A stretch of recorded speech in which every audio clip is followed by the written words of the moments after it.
Greetings and bienvenue, Midnight Crew. Thank you for returning to this broadcast, and welcome to new viewers joining us for the first time. If you like a video, then feel free to subscribe. Spooky building work. Be me. Become friends with Caretaker. Fast forward to when I become assistant caretaker for Haunted Derelict Victorian Institute. Lost my job today. The place got sold and looks like they'll have new folks coming in. My thoughts and feelings aside, I want to share some experiences with you. It's this sprawling 5 buildings that were built on top of each other and stitched together from the mid-1800s through to the late 50s. It features a church, a tower on top of the original home for the sick and poor, nunnery, a maze of tunnels and basements, and 2 hospital wings.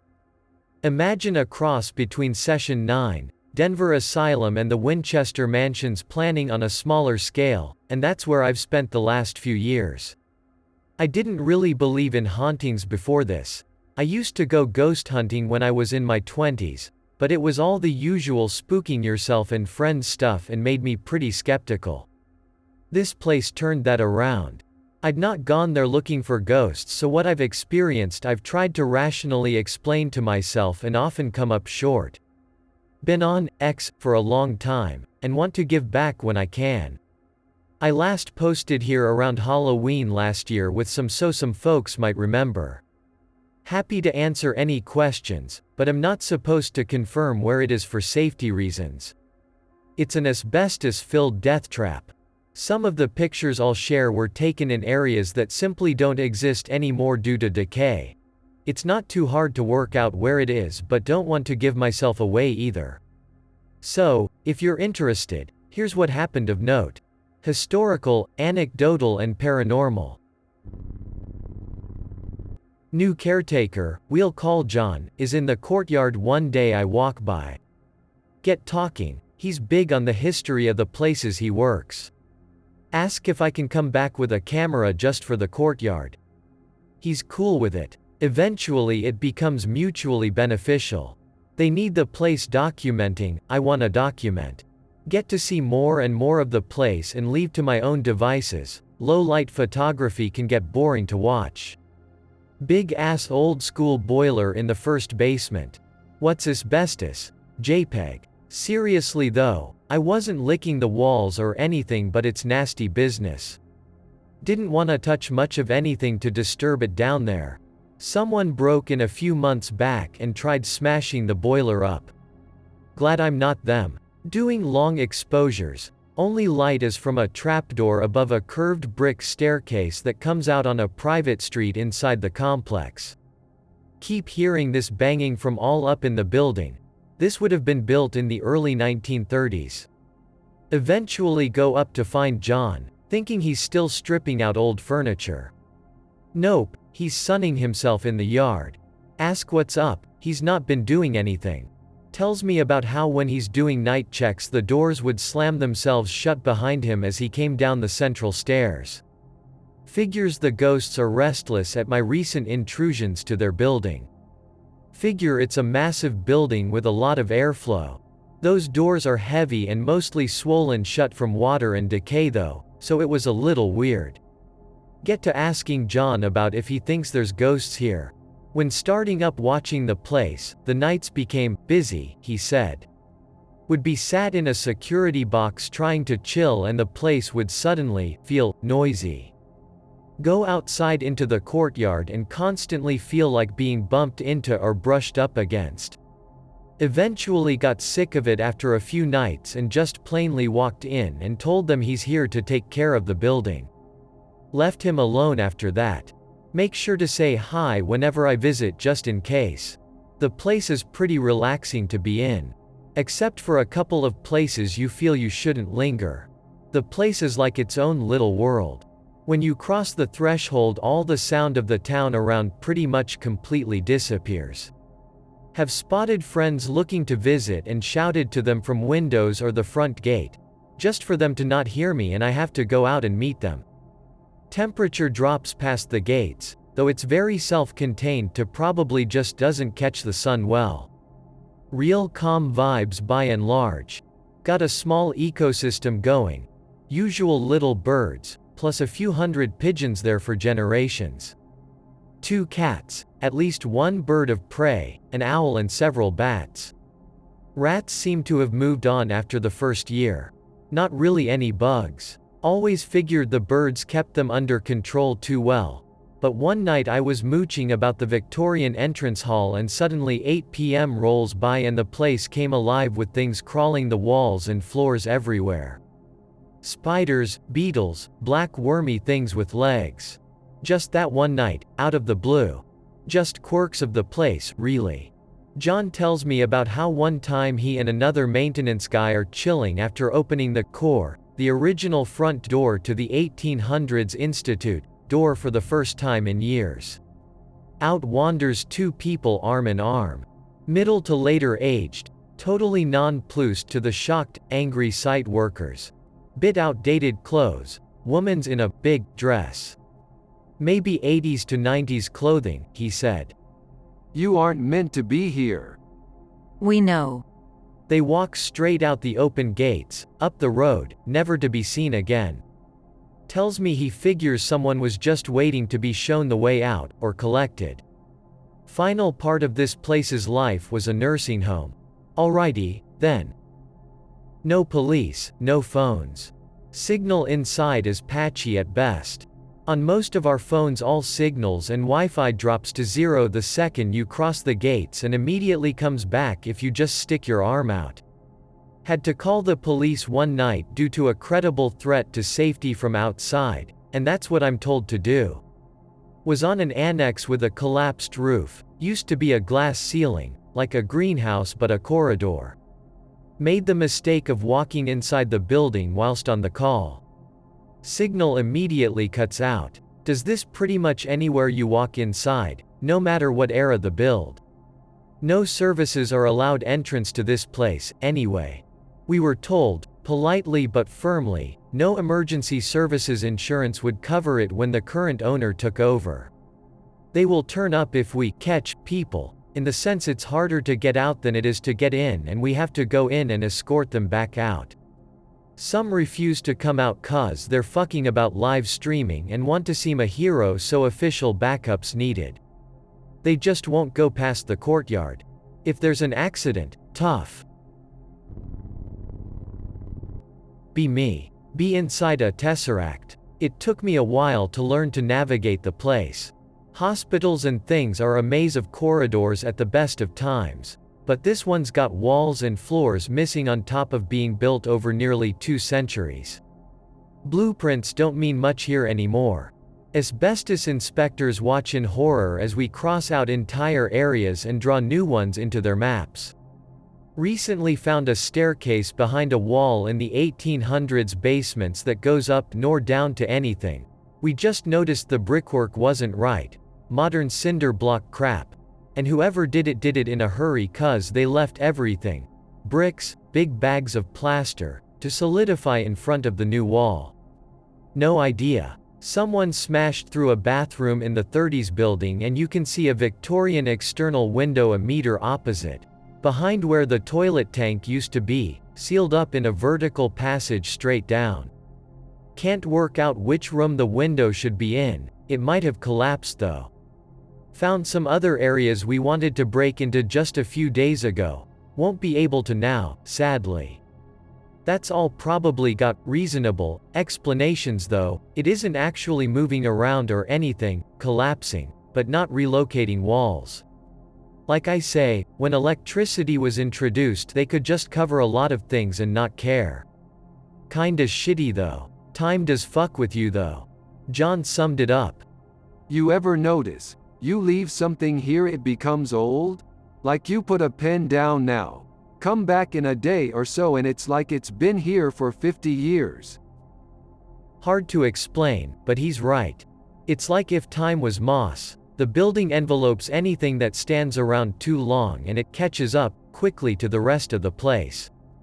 Pop in to do security checks or take some photos and a half-hour job sees you leaving 4 hours later without even realizing. I was a smoker when I started here and you'd not even think to touch the pack whilst inside. It felt like seconds, not minutes. Had a friend visiting one time. Leave her in a little chapel area to ask John something. It's 3 corridors between her and John. Check what time he wants to call it a day. Come back to friend. Get bollocked for leaving her on her own inside for 20 minutes. Had to show her my watch and take her out to John to confirm we'd not been there for 5 minutes. Time just moves weird there. Still doing photography stuff a couple years back. Take a girlfriend and a friend for company. Be in a deep basement. Kitchen built into the 1800s part, radically refitted around the 1970s. This basement no longer gets any natural light. Once upon a time they built this place with fantastic ways of letting light get around. Glass floors, specially placed windows, passages for the sun to travel down. Original entrance has a large open corridor above it, glass ceiling and glass floor to allow light into entrance corridors and basement.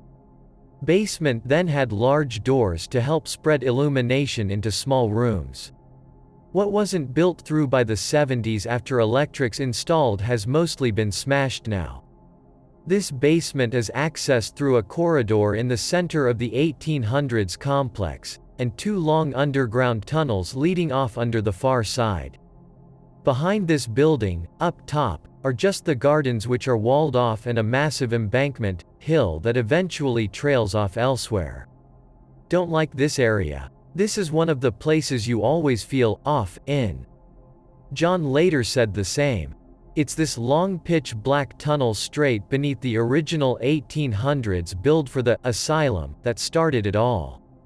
A dozen or so tiny rooms, converted for a nursing home. Span off in the way cracked glass does in a few directions.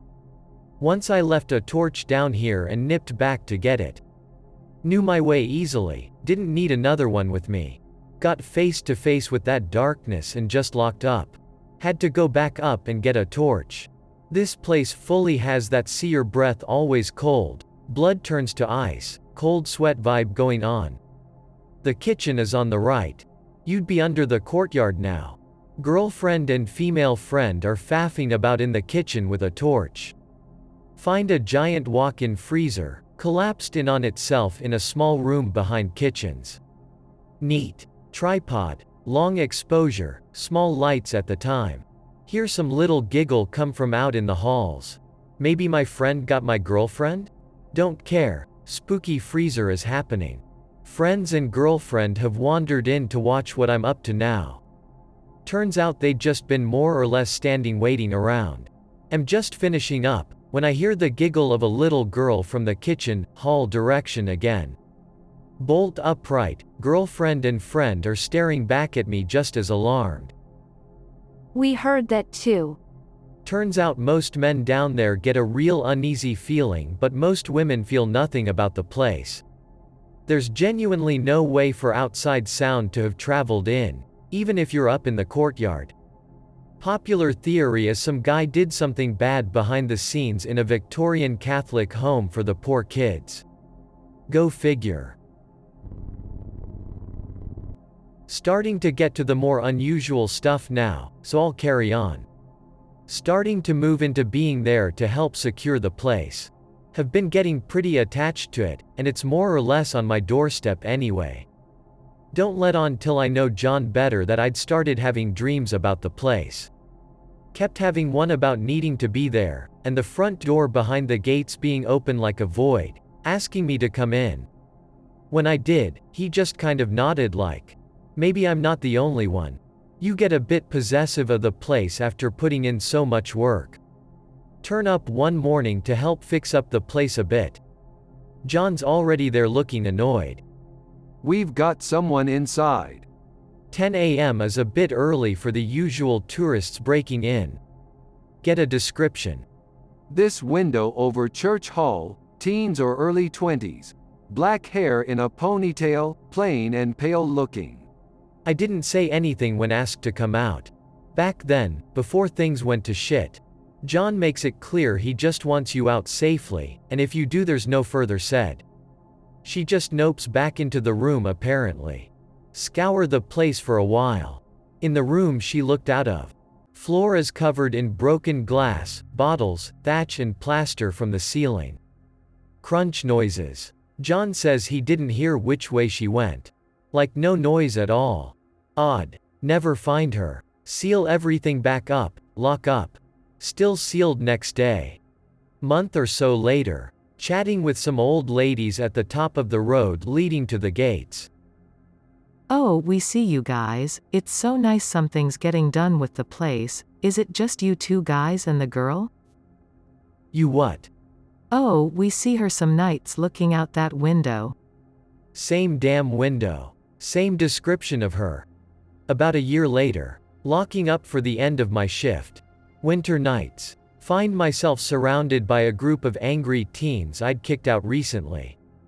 Good times. Don't back up. Talk them down a bit. Leader starts getting riled up again. I won't let them in. Tells me there's a woman that lives there. Black hair, ponytail, young etc. Calls me a liar and all the rest for denying it. I saw her in there tonight. Just spent 12 hours there, and now I know full well that I was the only one living inside.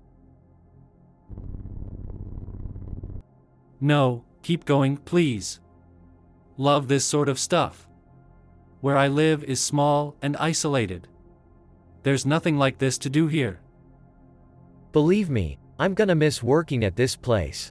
Was all set up to take over full time and suddenly all meetings were off and keys just handed over. Could genuinely while away hours with a camera or just wandering peacefully. Got a real good rapport with the community, too. Took the time to talk to urban Xers that aren't shit. Didn't treat the under 18s like idiots. Local police offered me references. Neighbors and nearby businesses all had me on call if needed. Might wander over and see if I can introduce myself, just to pass on info about known security weak spots. Back to sod all here, now, too I guess. Got a boatload more photos to sort through though.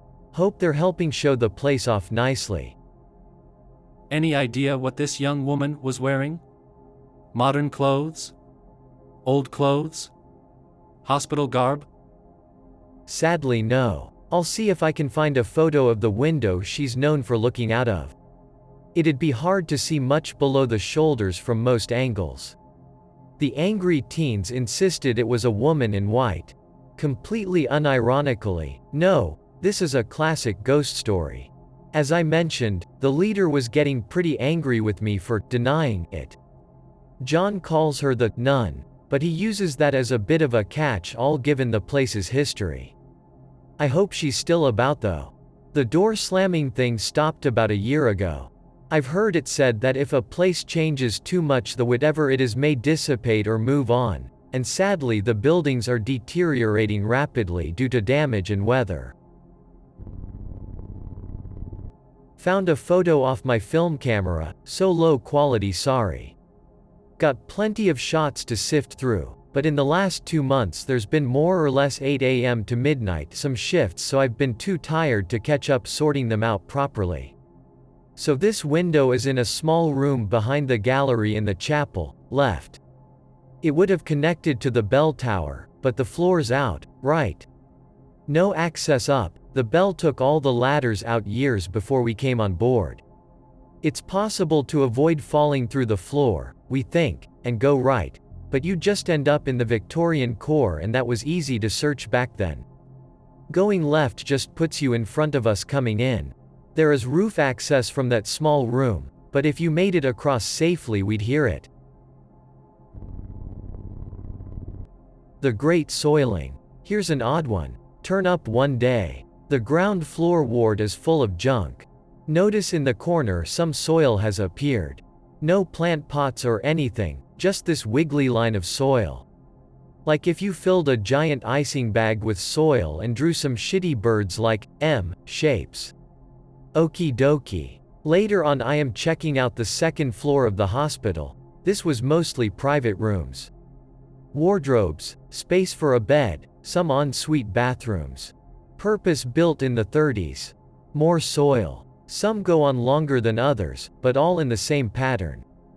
Just in random rooms. One room, towards the end of the corridor, the door was swollen shut so I had to shoulder it open. Could have been done by a person, but why? Still there in some of the rooms to this day. People have gotten up to weird stuff here. Topmost floor of the hospital building. Stacks of old gurneys and an X-ray machine rusting. Brought the beds and some old filing cabinets up on the elevator. Proper old school gated thing, rusted solid but still rocking at the top of the shaft. Someone ripped the copper piping out and threw asbestos cladding around. Neat. At some point someone strung clothesline wire up between the girders, and I mean they really went down, making it a nightmare to get down years later. Found the last original light switch cover that hadn't been nicked just before I left, and wanted that as a souvenir. Damn. For all the weird stuff and stuff smashed though, they all left anything with Christ. Stained glass windows with saints are just twisted lead now, but the large window right next to the entrance praising Jesus is still there. Every window gone, equipment smashed, portaloo and security box utterly wrecked. Someone took tools to shatter the glass walls of the hospital and even to try cutting down the iron railings and some of the old equipment doors, but no one touches the floor-to-ceiling crucifix. The crucifix in a chapel of rest, we think. The morgue table was put there by the owner for safety. Didn't stop an urban exer smashing it. Was offered, if I could find a way to transport the pieces, to take it and see about getting it restored. Pretty annoyed that can't happen now. The owner who just sold it was really into preserving things like this, and had refused offers to buy it by collectors. Real shame it went this way. We're coming to the end of our time. Last real story now. The day of all the blood. Probably the weirdest. Be up on the 3rd floor of the hospital. This would have connected to the latter 1800s build, possibly the nunnery. Ceiling has collapsed in the ward and hall that would have joined the two buildings. Lurking about with a camera and some friends we'll call Darren and Brian. Darren and I chatted whilst waiting on Bob. Take a few snaps. Brian comes up to join us, goes all wide-eyed. "Aw shit, who's hurt?" Blank expression. "The blood?" Sure enough, splashes of blood at our feet. Lots of broken glass up here, so immediately patting ourselves down before realizing that there's enough that you'd know about it. "It's fresh," Brian declares, poking it with a stick and smearing it about. Elective course in uni forensics engaged. "It's red, and not congealed." That's my know-how exhausted. We'd not noticed it coming up. It's drying pretty quick in front of us. Look around and realize it starts at the entrance to the collapsed room. Right in the middle of the open doorway. Nothing to cut yourself on here, really, and not really anywhere to have come from. Follow it. It's like if you cut your hand badly and are trying to hold it. Doesn't look like much, but there's a good blob every inch or so. That's a fair amount when you think about it. It goes all the way down the corridor. It turns right, wavering into the wall a bit here and there. It turns left, following the hall. A closed door. Figure this is going to be where we find some homeless dude or scared urban exer. Announce our entrance. Fail to enter. Door's not budging. Gotta get Brian to help me push the thing. Open the door. Get on the floor. Nah, I'm joking. The door, it had swollen up in the frame a bit, but behind it the glass from the walls. It's this thick pigmented stuff that lined the corridors for easy cleaning but was essentially just glued on, had fallen down entirely. We'd heard and felt the door push it out the way to let us in. Nothing. A room filled with broken glass and an old sink. Sheer drop down several floors outside either the two windows. Blood stops in the doorway again. Fast forward to today. Some of the old light fixtures have rusted out and fallen down, turning to dust in the corridor, but you can still see the reddish-brown stains of blood along the floor in a fair few places. Had blood in a few other places over the next 2 years. I'm putting at least one down to a pigeon cutting itself on broken glass as it was splashed in drops around the window sill. Another time we're chatting with John in the lower main hall when he goes wide-eyed. Says he saw, basically, a shadow person go past in the hall, wards, behind us. No one was found in the building but a streak of blood was on the door they'd have come from. That could have been there any time over the weekend before, it's smeared but still there now and it ain't like we'd been looking before. Couple of shots of the blood splashes. You can see it got worse at one point. Left is how it was when Brian spotted it, all around our feet. On the right is when it started hugging the wall now and then before getting to the sealed door. Could have started where we followed it to, but still doesn't explain the sealed door or where they went at the other end. Halloween 2020. Staying till midnight with a team. Figure it'll be a prime night for break-ins. Was really calm, just a few ghost hunters. Bad timing, had a major break in the night before. John was not in the mood to let others in. Have a good night once cleaned up. Quiet, but laughs with friends. Gets to midnight, home time. Gotta go collect electric lanterns I've put up in the blood hallway to light in one of the internal streets. Thought it'd look cool. Leave the team downstairs, it won't take 2 minutes. Tiny torch and me get to the top of the hall. Nod at a person down the corridor on the right, not really looking. You alright? Pause and ask myself who I think I just saw stood at the end of the collapsed corridor. Turn to see the shadow person disappear back into the collapsed room. Take 5 minutes to collect lanterns on a 30-second stretch of hall. Back to the courtyard to tell John. John, man. Ah, don't tell me. You know that collapsed corridor? Oh, you saw the nun? Was about the right shape to be a nun's habit, yeah. That was the first time I'd heard him refer to her as the nun, but it's who he thinks Window Girl is, too. Says he's seen her down a few corridors but when she was at the window as was clear as day. 3 years ago the place was in a much better condition.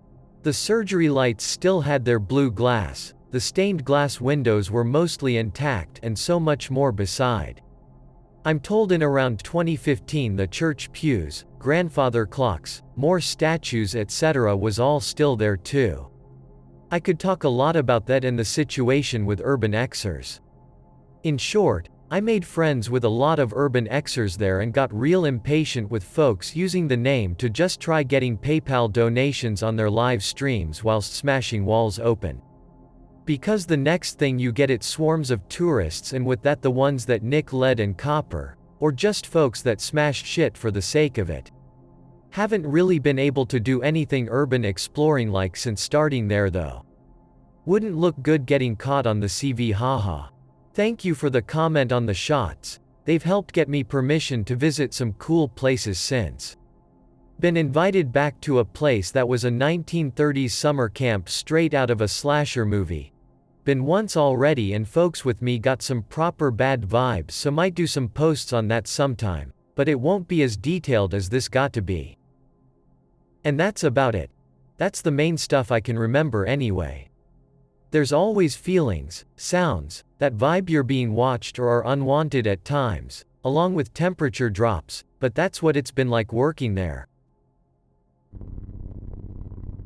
I hope that you enjoyed tonight's broadcast. If you enjoyed tonight's story, then please subscribe to the channel as more green texts will appear daily. A new broadcast will appear when the clock strikes midnight Central Time.